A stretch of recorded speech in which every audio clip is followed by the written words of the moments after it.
Hi, good afternoon, Mr. Reed. Uh, how has your day been so far? Great. Thanks for Uh, when, asking. I just want to, if you tell me a little bit about yourself and why you are interested in becoming a hot rod fabricator. Okay. Well, I spent 32 years in the military.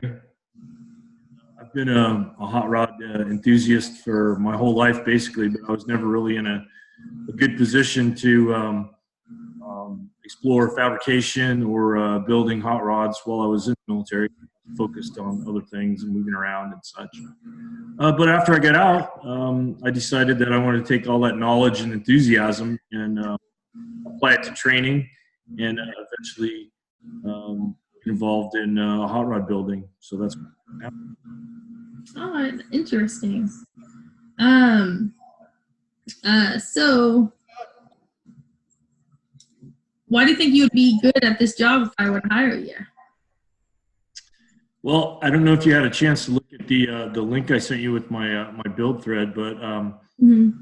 spent a year.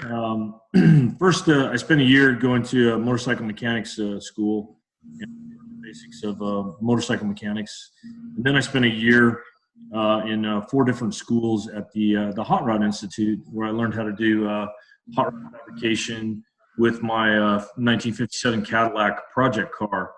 And so with that car, I was able to uh,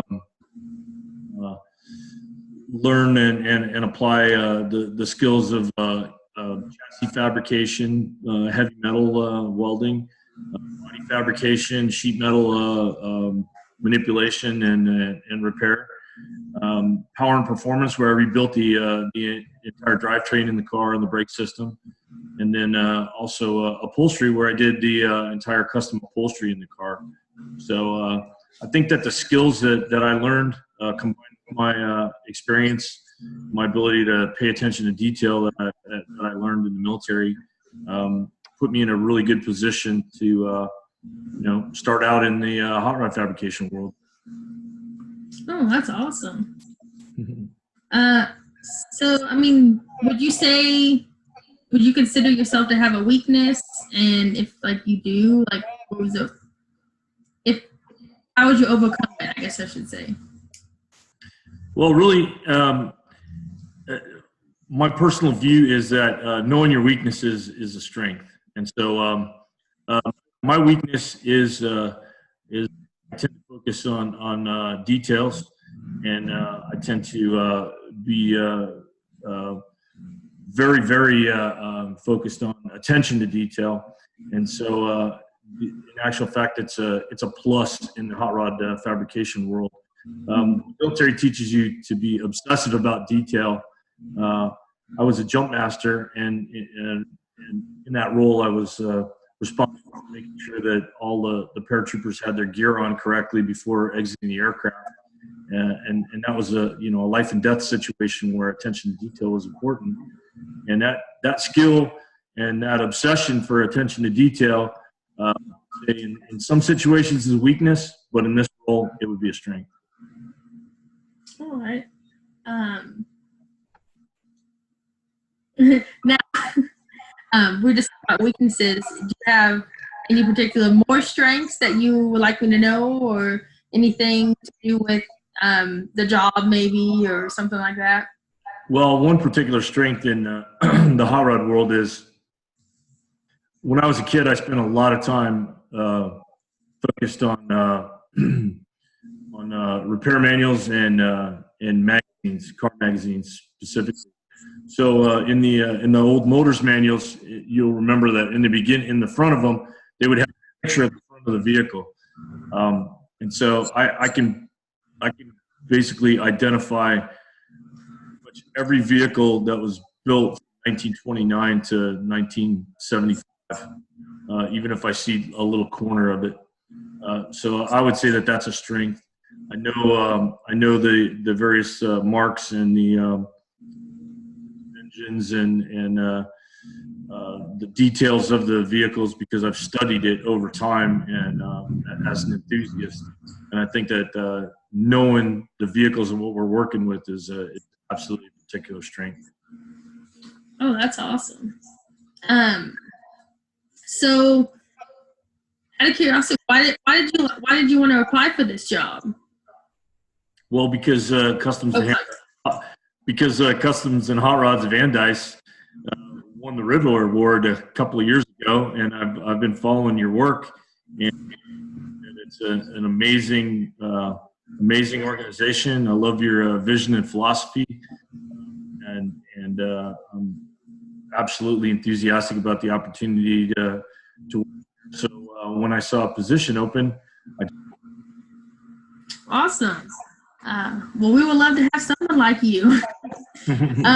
So what was the reason of looking for another job? Is it just another job, or what was your reason of looking for another job or searching? Well, I retired from the military. Mm-hmm. So I have a pension, and my intent before I retired was to complete these transition training courses and then enter the world in my second career, enter the hot rod fabrication world. All right, yeah, that's awesome. And I did see that in your resume that you're also retired from the military, so that's awesome. So thank you for your service. Thank you for thanking me. So, I guess, have you ever had a time that there was a difficult work situation, and how would you have handled it? I guess I should. Yeah, I had quite a few difficult situations in my 32 years in the military. I think probably a situation that might come up would be perhaps a situation with another coworker or something. And so speaking to that, I can say that I spent 30 plus years working in a diverse environment where I was trained in leadership techniques and communication, and how to be a good team member, a team leader, a supervisor. And so I think all those skills brought to bear will help me with dealing with coworkers if there's any type of negative situation that comes up. Also, being a more mature person, I'm less likely to deal with the situation aggressively as perhaps someone who's younger and a little less experienced might do. Mm-hmm. So I did see on Thursday that you had attended school to be a hot rod fabricator.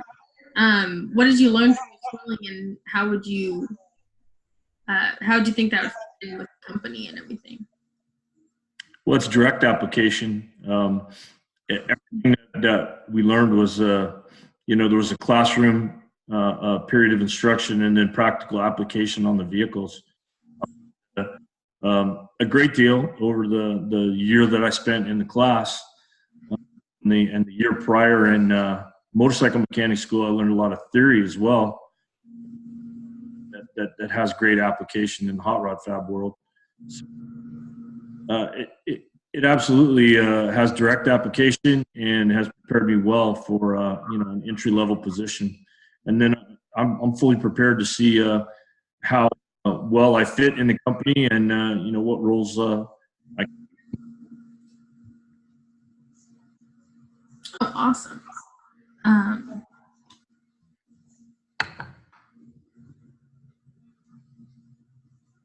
So, if I were to hire you, how would you be an asset to the company? Would I be an asset to the company? Or how would you be an asset? I'm sorry. How would I be an asset to the company? Yeah. Well, first of all, my skill set would that I'd bring to the team would be advantageous. So I can immediately start to work on billing hours. I'm skilled enough that I don't need supervision on everything.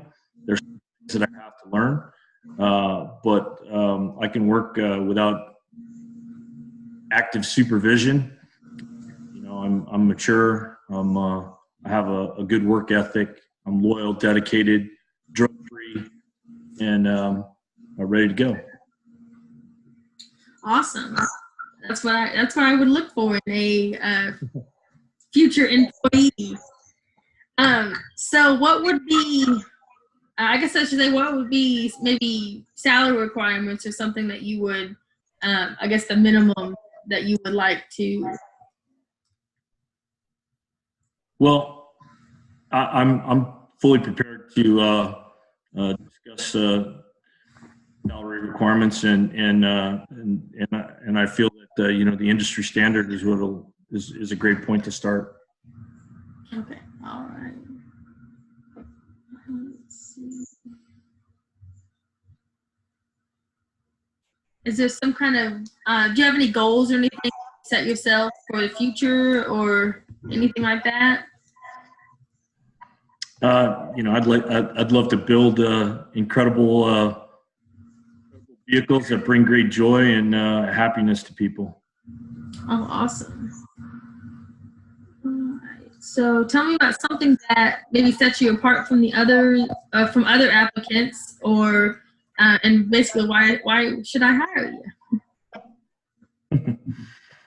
Well, you know, you're gonna have to determine who's the best fit for your company. All I can do is present myself in the best light possible and provide you with the information that you need to make an educated decision.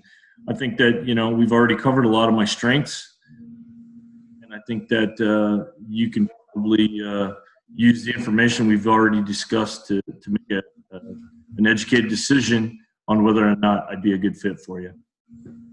Awesome. Yes.